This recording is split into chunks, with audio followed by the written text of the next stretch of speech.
Coba bayangin deh, punya iPhone yang tipis banget. Saking tipisnya sampai hampir kayak nggak berasa di tangan. Tapi apa sih artinya punya HP setipis itu buat pemakaian sehari-hari? Kita seringnya kan fokus ke spek di atas kertas. Tapi kali ini kita bakal bahas pengalaman nyata. Sebuah cerita dari orang yang beneran pindah dan ngerasain langsung. Nah, pengalaman dia ini dirangkum jadi 5 poin penting. 5 hal yang, wah ternyata baru dia sadarin setelah ganti dari HP lamanya ke sesuatu yang konsepnya beda banget. Yuk kita bedah satu persatu kelima hal ini. Oke, jadi ceritanya gini. Ada orang pindah dari iPhone 13 ke model R yang super tipis ini. Dan ternyata transisi ini ngebuka beberapa fakta yang nggak disangka-sangka. Kita mulai dari yang bagus-bagusnya dulu ya. Poin pertama, soal produktivitas. Ternyata layar yang lebih gede itu bawa keuntungan yang lumayan signifikan buat kerjaan sehari-hari. Gimana ceritanya? Yuk kita lihat. Semuanya berawal dari sini, ukuran layar.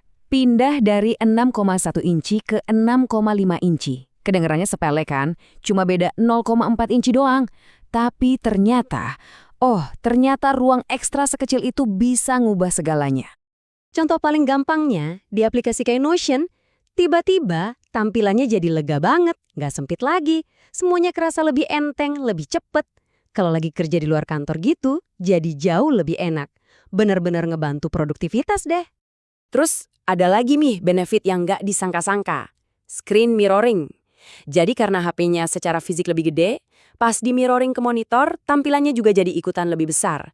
Buat presentasi atau sekedar nonton, rasanya jadi lebih wah gitu, lebih imersif.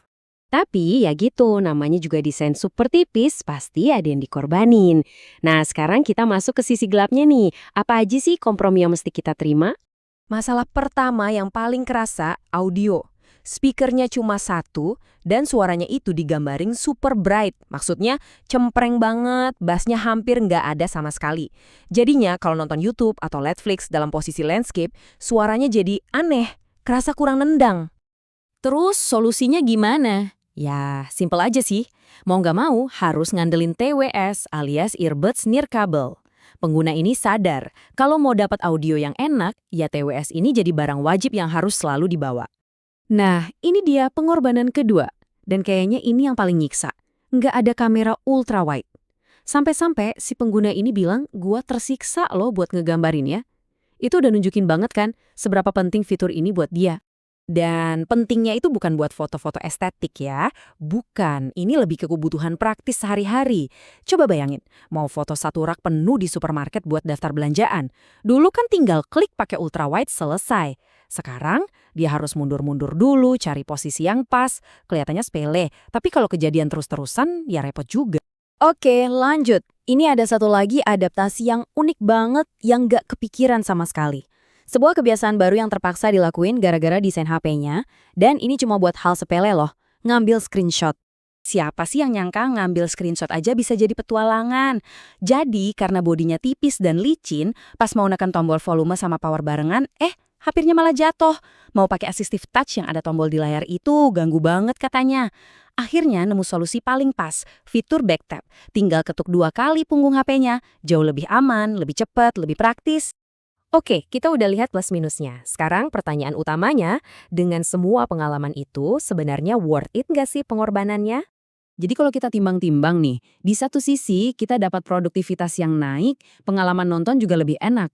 Tapi di sisi lain, kita kehilangan speaker yang bagus, kamera ultrawide yang praktis, dan bahkan cara ngambil screenshot yang aman pun jadi masalah.